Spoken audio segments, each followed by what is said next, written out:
Paklausykime Evangelijos teksto skirto 5 sekmadieniui po Šventosios Trejybės.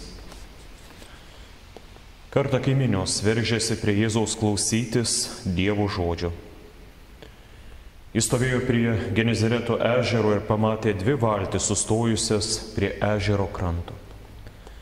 Žvejai buvo išlipę iš jų ir plovė tinklus. Įlipęs į vieną valtį, kuri buvo Simono, jis paprašė truputį atsistumti nuo kranto ir atsisėdęs mokė minias iš valties. Baigęs kalbėti, jis tarė Simonui: irkis į gilumą ir išmeskite tinklus valksmui. Simonas jam atsakė: mokytojau, mes kiaurą naktį vargę nieko nesugavome, bet dėl tavo žodžio užmesiu tinklus. Tai padarė, jie užgrėbė didelę daugybę žuvų, kad net tinklai pradėjo trūkinėti. Jie pamojo savo bendrininkams, buvusiems kitoje valtyje, atplaukti į pagalbą. Tiems atplaukus jie pripildė žuvų abi valtis, kad jos ko neskendė.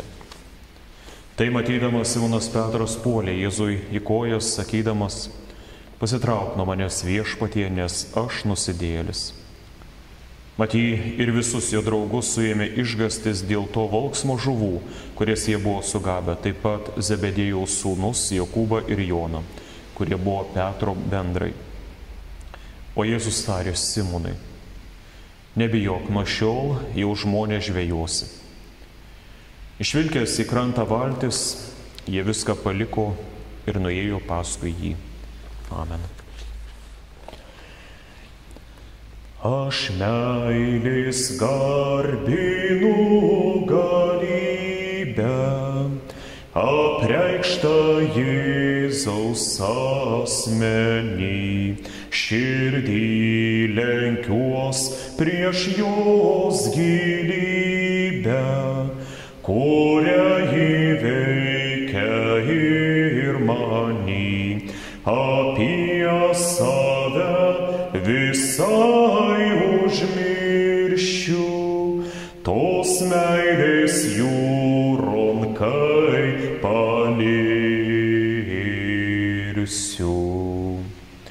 Koks tu man geras, gailestingas, kaip ieškai nuoširdžiai manęs, dėl meilės to švelnios galingos, man siela linksta prie tavęs, o Viešpatie šventa trejybė, esu aš tavo nuosavybė.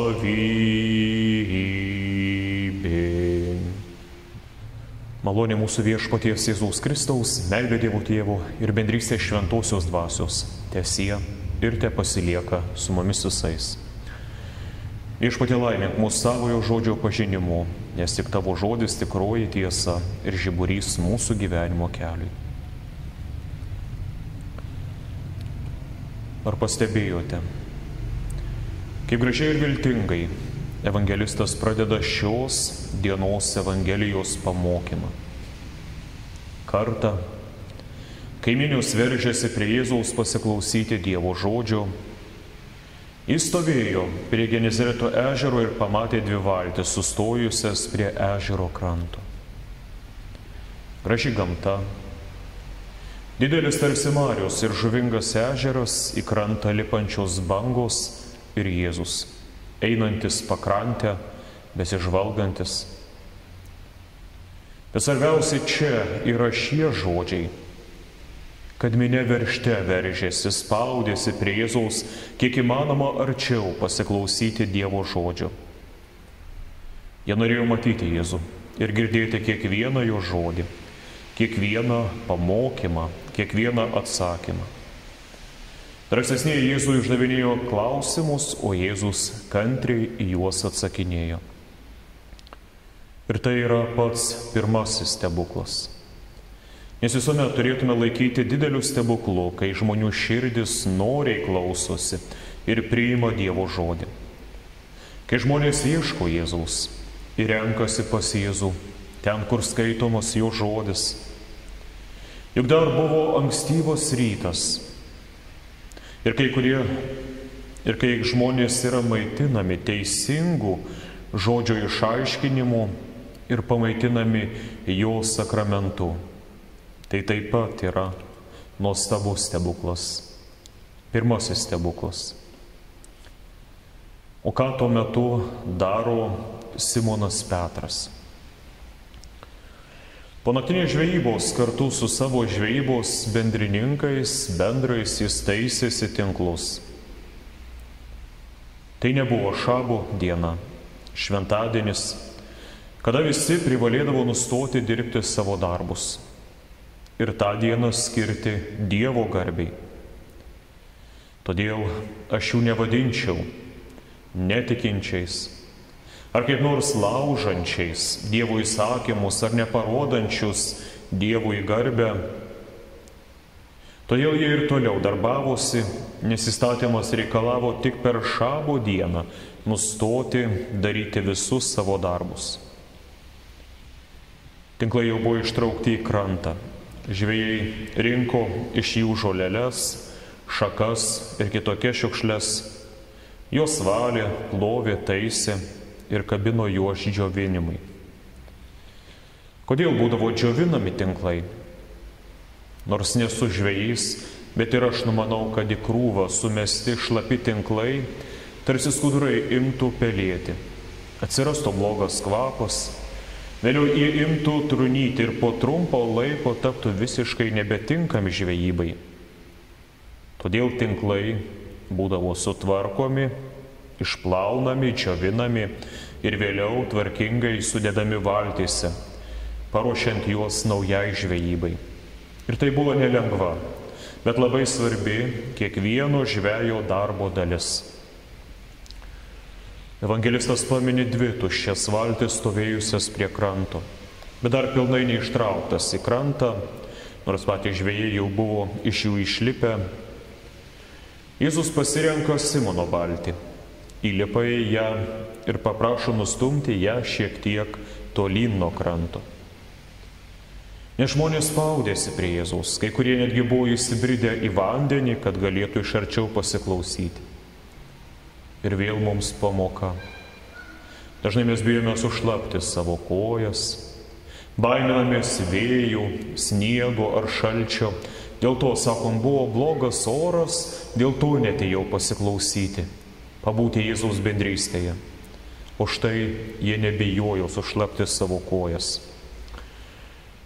Jėzus mokė valtyje sėdėdamas. Taip ir Evangelija mums yra kaip valtelė, iš kurios ir per kurią mums yra perteikiamas paties viešpaties Jėzaus mokymas. O tai, kad jis moko sėdėdamas, parodo jo garbę ir visą jo kilnumą. Ir dabar dar mes matome jį sėdinti kryžiaus soste ir žinome, kad vieną dieną regėsime šlovingai sėdinti Dievo soste danguje. Bažnyčios tėvai, aiškindami šią Evangeliją, atkreipdavo dėmesį, kad paminimos 2 valtelės ir kad Jėzus pasirinko Petro valtį. Tos 2 valtelės tai yra įstatymas ir Evangelija. Evangelija padaro tai, ko įstatymas nebuvo prieš tai pajėgus padaryti.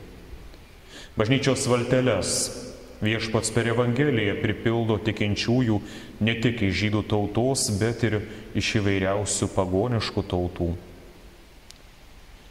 Gyvenimo vėjų blaškoma širdžių valteles viešpats pripildo pažinimo ir malonės dovanų. Dar graikiškame tekste yra leidžiama suprasti, kad plaunantys tinklus buvo nusisukę nuo Jėzaus, pas jį susirinkusios minios jau pasiklausyti. Vienų žmonių širdis viešpats laimi vien skelbiamų Dievo žodžių ir mokymų. Kitų žmonių širdims reikia, kad jie įtikėtų, o tam, kad būtų kažkoks sukrėtimas ar koks stebuklas, kad jis galėtų įtikėti. Ir štai ateina metas Petrui. Jėzus pasikviečia Petrą pas save ir nurodo irtis gilyn ir vėl užmesti tinklus. Jėzus netgi pamini apie gausų laimikį, kuris tarsi koks lobis laukia Petro ežero gelmėse. Petras dvejoja. Jis įsako savo dvejonę žodžiais: mokytojau, mes kiaurą naktį vargę, nieko nesugavome, bet dėl tavo žodžių užmesiu tinklus. Aš manau, kad Petras tai bando apsisaugoti. Ne tik save nuo darbo, bet ir Jėzų apsaugoti nuo gėdos žmonių akise, sakydamas, čia nėra žuvų. Šioje vietoje mes žvejojame visą naktį ir nieko nesugavome. Jei aš užmesiu tinklus ir juos ištrauksiu tuščius, tai ką pagalvos apie tai visi žmonės? O ką pasakys kiti bendrai, kurie tiek vargo plaudami tinklus? Juk jiems vėl iš naujo teks plauti ir tvarkyti tinklus. Bet galiausiai Petras nusileidžia, sakydamas, bet iš pagarbos tau ir tavo skelbiamam žodžiui šį kartą nusileisiu ir užmesiu tinklus. Genezareto ežeras buvo tapęs Romos nuosavybė. Norintys žvejoti turėdavo pas mokesčių rinkėjus įsigyti leidimą, susimokėti mokestį. Tik negaliu pasakyti, koks didelis yra buvęs šis mokestis ir ar žvejai dejuodavo, kad mokesčiai yra tapę visiškai nebepakeliami. Laimikis mažas, darbas sunkus, dar jos slegia įvairūs mokesčiai ir namuose laukiančios alkanos burnos. Kad palengvintų vienas kitam, pagelbėtų, žvejai įsigydavo valteles, susiburdavo į grupelės ir žvejodavo, vėliau prekiaudavo žuvimi. Dažniausiai žvejyba vykdavo naktį, matomai pasišviečiant žibintais, kad rytą, kai kepėjas norėdavo pateikti šviežią duoną, žvejys turguje taip pat prekiaudavo sugautą žuvimi. Šie vyrai, žvejai, dažnai būdavo susiję ir giminystės ryšiais. Pavyzdžiui, Petrui žvejoti padėdavo jo brolis Andriejus, o Jonas su Jokūbu taip pat buvo broliai. Yra dar viena priežastis, kodėl žvejyba vykdavo naktį.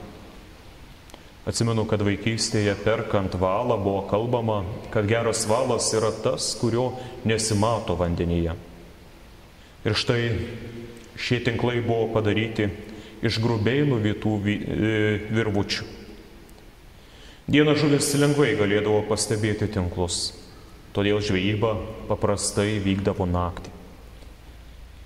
Pilni Petro tinklai žuvų dabar turėtų mums priminti apie palaiminimo gausybę, kurios mes turime iš Dievo. Dievas gausiai mus laimina įvairiomis žemiškomis gerybėmis. Per žodį Viešpats siūlo mums dar daug ir dvasinių gėrybių. Ir kaip pastebi Martynas Liuteris, juk tikintieji visuomet visko turės pakankamai, bet netikintiems, nepasitikintiems Dievu visuomet visko trūks ir bus negana. Kristaus tinklai tai nuostabieji Evangelijos žodžiai. Dar Martynas Liuteris pastebi, jeigu nemokėsime patikėti Dievui savo pilvo ar skrandžio, tai kaip jam sugebėsime patikėti savo sielas. Tai jeigu neišmoksime kūniškose reikaluose pasitikėti Dievu ir Dievui patikėti savo kūno, tai kaip išmoksime jo pasitikėti dvasiniuose dalykuose. Kai kuriems kūniškiems žmonėms, kurie murmėjo, kad maldingumas tai tik pasipelnimo šaltinis, į tai Paulius atsako. Žinoma, kad maldingumas yra didelis pelnas, kai pasitenkinimą tuo, ką turi. Juk mes nieko neatsinešėme į pasaulį ir nieko neįsinešime. Turėdami maisto ir drabužiai būkime patenkinti. Kas geidžia pralopti, pakliūva į pagundą. Ir į spąstus bei daugelį neprotingų ir kenksmingų aistrų, kuriuos žmonės sugadina ir pražudo. Visų blogybių šaknis yra meilė pinigams. Kai kurie jai pasidavę nuklydo nuo tikėjimo ir patys save drasko daugybę kančių. Sugavo žuvų ir Petrui paragavus tikėjimo bei pasitikėjimo Viešpačiui vaisių skonio, mokinių pasitikėjimas Kristumi ima augti. Ir štai trečiasis stebuklas. Petras puola ant kelių prieš Jėzų. Petrui gėda prieš Jėzų. Jis prašo pasitraukti Jėzų nuo jo sakydamas, aš esu nusidėjėlis. O kokią nuodėmę galėjo padaryti Petras? Kas jį privertė pasijausti tokiu nusidėjėliu, juk sąžiningai ir sunkiai dirbti, išlaikyti šeimą, net Dievas to nelaiko nuodėmę, bet vadina šventą pareigą. Petras yra tas, kuris nesugebėjo iš Dievo žodžio stebuklo ir susirinkusios minios pastebėti ir atpažinti Dievo veikimą. Iš širdyje nepatikėjo ir Jėzaus žodžiu ištartu dėl didelio valksmo. Jo rankos metė tinklus į ežerą, bet širdis jau buvo mieliau ant kranto ir būtų ėjusi ilsėtis. Jis buvo įsitikinęs, kad Jėzus apsijuoks prieš visus, kuomet Petras ištrauks tuščius tinklus, todėl Petras ir sako, pasitrauk nuo manęs viešpatie, nes aš esu nusidėjėlis. Aš abejojau tavimi ir Dievo galia. O Jėzus drąsina Petrą ir visus kitus mokinius, kurios taip pat apėmė baimę, matant tokią gausybę žuvų tinkluose. Ir čia Liuteris pastebi, kad todėl, kad Petras save laiko nevertų ir nusidėjėlių, Jėzaus akyse jisai pasidaro vertu. Todėl Jėzus jį drąsina, nebijok, nuo šiol jau žmonės žvejos. Tai reiškia, aš tau duosiu kitus. Evangelijos tinklus. Ir ar būtų gerų laikų diena, ar sunkumų, skausmų ir liūdėsio naktys, tu užmesi ne rankų darbo Evangelijos tinklus ir jais žmonės žvejos. Velnias savo tinklais ir pinklėmis taikosi žmogaus kūną, tarsi kabliukais per žmogaus kūno geismus, trūkumus, o viešpats žvejoja žmonių širdis. Pabaigai Grigaliaus didžiojo pastebėjimas, kuris buvo vyskupas Romos popiežius.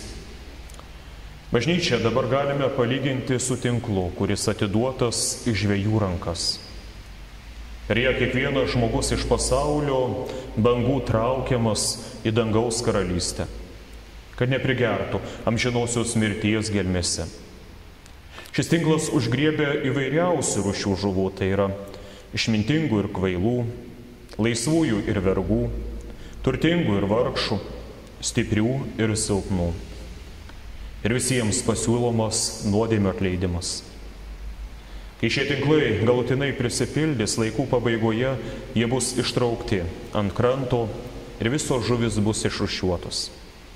Gerosios sudėtos į garbingus indus, o netikusios bus išmestos. O kol kas nedorėjai šiame tinkle išlieka įsimaišę tarp gerųjų, tarp tų, kurie bus priimti į amžinąsias Dievo buveinės. Amen. Sekite mane, mielieji, šaukia Jėzus, mylimieji, duosiu jums, ko melsite. Tik tai sekite mane, sekite mane širdingai, jūs išvesiu aš laimingai, iš manęs mokykitės, aš dosnios kilnių širdį.